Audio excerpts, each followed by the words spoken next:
when should somebody get a website, and what are some things uh, to avoid in this website journey, regardless of the niche that you're in?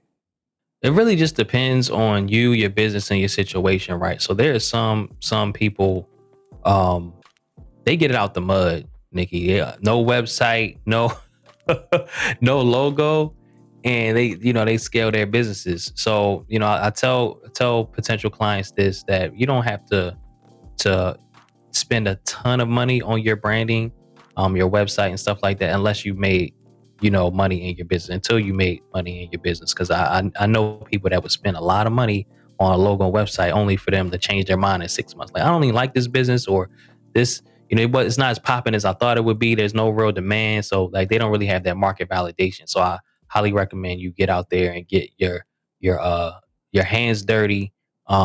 Just get it out the mud and see if people really want your or need your service first.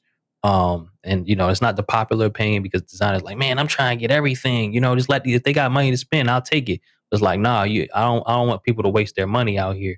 But on the flip side, depending on your business, you may need a website to get going. You may need a website for people to you know to take orders through, for people to purchase your products through, to book you, etc. So it really just depends on where you are in your journey in your business. So like I say, if you're a speaker, you definitely need a website, whether you do it yourself or get someone else to do it. Just depends on your budget, right?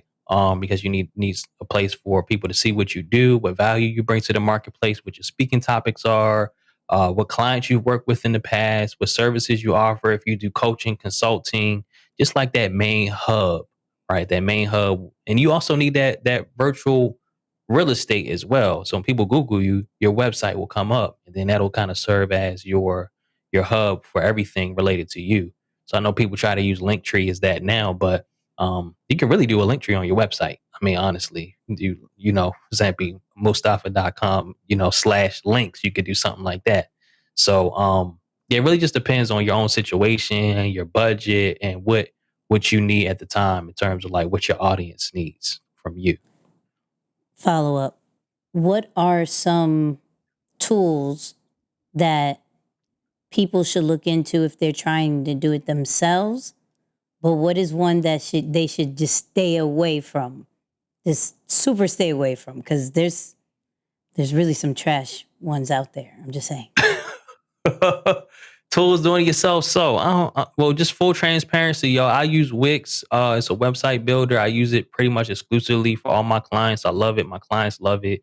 But I have seen some trash stuff on Wix, when people try to do it themselves. So don't just sign up for Wix thinking you're gonna make something amazing. Like Marshall told me, sign up for Wix. Why does my website look like this?